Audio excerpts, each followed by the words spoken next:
ఎంత భాగ్యమో ధ్యానం చేయడం, ఎంత సౌఖ్యమో ధ్యానం చేయడం.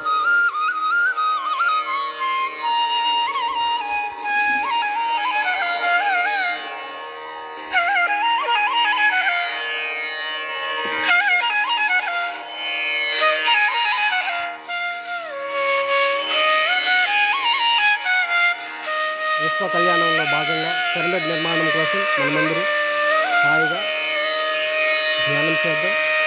అద్భుతమైనటువంటి పిరమిడ్ నిర్మాణానికి కావలసినటువంటి అన్ని సదుపాయాలు ప్రకృతి అందించాలని సంకల్పిస్తూ శ్వాసని గమనిద్దాం. శ్వాస మీద ధ్యాస